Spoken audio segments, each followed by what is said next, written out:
Hello ನಮಸ್ಕಾರ ಕಣ್ರಿ. Welcome to N law journey with Rishi.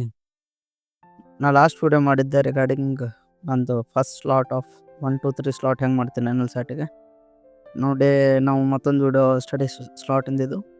ನಾನೀಗ ಪ್ರೆಸೆಂಟಾಗಿ ಕರೆಂಟ್ ಅಫೇರ್ಸ್ ಓದ್ತಾ ಇದ್ದೀನಿ, ನೋಡ್ತಿರ್ಬೋದು. ನಾನು ಮೋಸ್ಟ್ಲಿ ಹೇಳಿದ್ದೆ ಲಾಸ್ಟ್ ಟೈಮ್ ಕರೆಂಟ್ ಅಫೇರ್ಸ್ ನಾನು ದ ಹಿಂದೂ ಓದ್ತೀನಂತ. ದ ಹಿಂದೂರ ಓದ್ಬೋದು, ಇಂಡಿಯನ್ ಎಕ್ಸ್ಪ್ರೆಸ್ ಅವ್ರು ಓದ್ಬೋದು.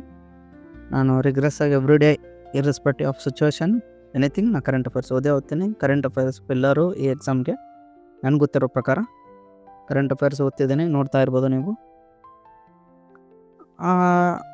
Stay tune, enjoy and study hard guys. Only study will change your mind set.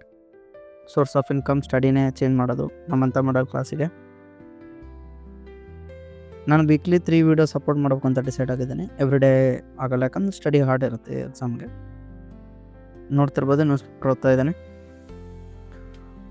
ನಾನು ಯೂಶ್ವಲಿ 3 ಸ್ಲಾಟ್ ಮಾಡ್ತೀನಿ. 1 slot news paper and 1 slot answer practising for part B. Along with that evaluation ಏನಾರ ಮಾಡಿಸಿದ್ರೆ ಅದನ್ನು ನೋಡ್ಕೊತೀನಿ. ಮತ್ತು 1 slot passage solving, ಅದು most important. Part ಏನು clear ಮಾಡಲಿಲ್ಲ ಅಂದರೆ ಪಾರ್ಟ್ ಬಿ ಎಷ್ಟು ಚಲೋ ಬರೆದ್ರು ಏನು ಯೂಸ್ ಇಲ್ಲ.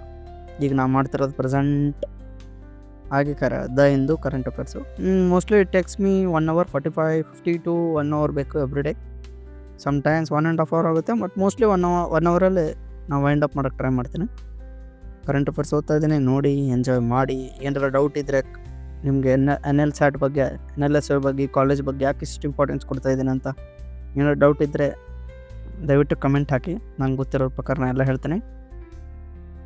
ಈಗ ನಾನು ಮೋಸ್ಟ್ಲಿ ಕರೆಂಟ್ ಅಫೇರ್ಸ್ ಓದಿ ಮುಗಿಸಿದೆ. ಈಗ ನಾನು ಸ್ಲಾಟ್ 2 ಸ್ಟಾರ್ಟ್ ಮಾಡ್ತಿದ್ದೀನಿ. ಸ್ಲಾಟ್ 2 ಮೋಸ್ಟ್ ಇಂಪಾರ್ಟೆಂಟ್ ಏನಪ್ಪ ಅಂದರೆ, ಈಗ ನಾನು ಹೇಳಿದ್ದೆ ನಿಮಗೆ ಲಾಸ್ಟ್ ವಿಡಿಯೋದಲ್ಲಿ ನಾನು ಆನ್ಸರ್ ರೈಟಿಂಗ್ ಮಾಡಿ ಆನ್ಸರ್ ಬರೆದು ಕಳಿಸಿದ್ದೀನಿ ಪಾರ್ಟ್ 2ಗೆ. 5 ಅನಲಿಟಿಕಲ್ ಕ್ವಶನ್ ಇರುತ್ತೆ, 1 ಎಸ್ಸೆ ಇರುತ್ತೆ ಅಂತ.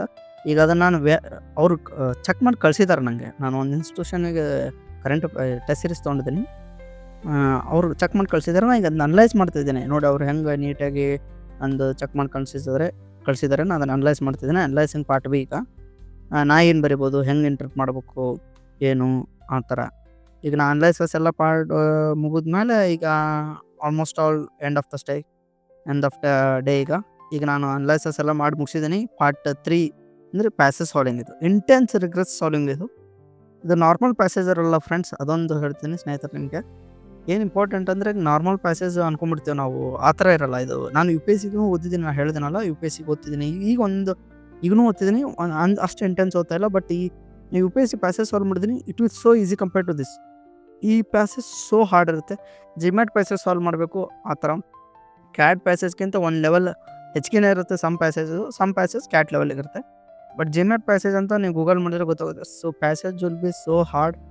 ಇಂಟೆನ್ಸ್ ರಿಗ್ರೆಸ್ ಪ್ರಾಕ್ಟೀಸ್ ಮಾಡಬೇಕು. ಇದಕ್ಕೆ ನೋಡ್ತಿರ್ಬೋದು ನೀವೇ, ನಾನು ಟೈಮ್ ಇಟ್ಟು ಟ್ರೈ ಮಾಡ್ತಿದ್ದೀನಿ ಅಷ್ಟು ಮಿನಿಟಲ್ಲಿ ಇದನ್ನು ಮಾಡೋಕ್ಕೆ. ಏನಂತ ಒಂದು ಪ್ಯಾಸೇಜಲ್ಲಿ 10 minutes ನಾನು ತೊಗೊತೀನಿ, ಬಟ್ ಆ್ಯಕ್ಚುಲಿ ನಾ 8 minutesಲ್ಲಿ ವೈಂಡ್ ಅಪ್ ಮಾಡೋಕ್ಕೆ ಟ್ರೈ ಮಾಡಬೇಕು.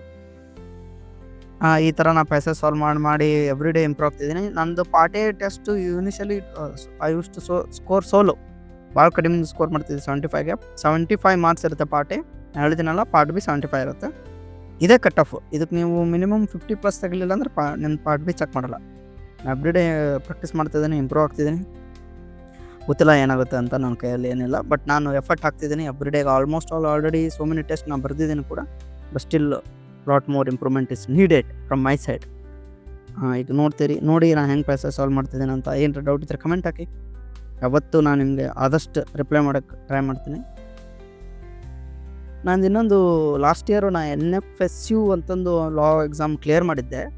ನ್ಯಾಷನಲ್ ಫಾರೆನ್ಸಿಕ್ ಸೈನ್ಸ್ ಯೂನಿವರ್ಸಿಟಿ, ಅದು India's only and premier institute for forensic science. ಅದು ನಾನು ಅದನ್ನು ಕ್ಲಿಯರ್ ಮಾಡಿದ್ದೆ, ಬಟ್ ಪರ್ಸನಲ್ ರೀಸನ್, ಹೆಲ್ತ್ ಇಶ್ಯೂಯಿಂದ ನಾನು ಅದನ್ನು ಕ್ವಿಟ್ ಮಾಡಿ 1 ಮಂತಿಗೆ ನಾನು ಕ್ವಿಟ್ ಮಾಡಿ ಗುಜರಾತಲ್ಲಿದೆ. ಅದು ಓನ್ಲಿ ಯೂನಿವರ್ಸಿಟಿ ಇನ್ ಇಂಡಿಯಾ, ಗುಜರಾತಲ್ಲಿದೆ.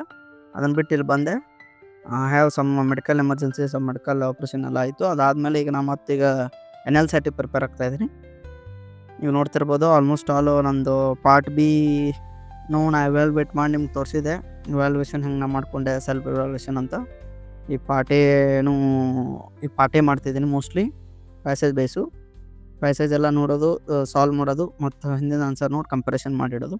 ಈ ಥರ ನಾನು ಪಾರ್ಟ್ ಎ ಮಾಡೋದು. ಪಾರ್ಟ್ ಬಿ ಬರೆದು ಕಳಿಸ್ತೀನಿ, ಅವ್ರು ಚೆಕ್ ಮಾಡಿ ಕಳಿಸ್ತಾರೆ. ಈ ಥರ ನಾನು ಈಗ ನಂದು session 3 which is for passage base wind up. ನಾನು ಈಗ mostly 4 to 5 hour slot of ನಂದು ನಿಮ್ದು 5 to 10 ಮಿನಿಟ್ಸಲ್ಲಿ ತೋರ್ಸೋಕ್ಕೆ ಟ್ರೈ ಮಾಡ್ತೀನಿ. ಇಷ್ಟ ಆದರೆ ನಿಮಗೆ ಲೈಕ್ ಅನಿಸಿದರೆ ಏನರ ಮೋಟಿವೇಟ್ಸ್ ಇದ್ದರೆ ಕಮೆಂಟ್ ಹಾಕಿ. ಗೊತ್ತಿದ್ದರೆ ನನಗೇನು ಗೊತ್ತಿರುತ್ತೆ ನಾನು ಹೇಳ್ತೀನಿ. ನನ್ನ ಇಷ್ಟ ಮೋಸ್ಟ್ಲಿ ಕರ್ನಾಟಕ ಸ್ಟೂಡೆಂಟ್ಸ್ ಬರ್ಬೇಕು ಈ ಕಾಲೇಜಿಗೆ. ಇಂಥ ಕಾಲೇಜಲ್ಲಿ ಕರ್ನಾಟಕ ಸ್ಟೂಡೆಂಟ್ಸು ಕಲಿಬೇಕಂತ. Thank you. See you. Bye bye.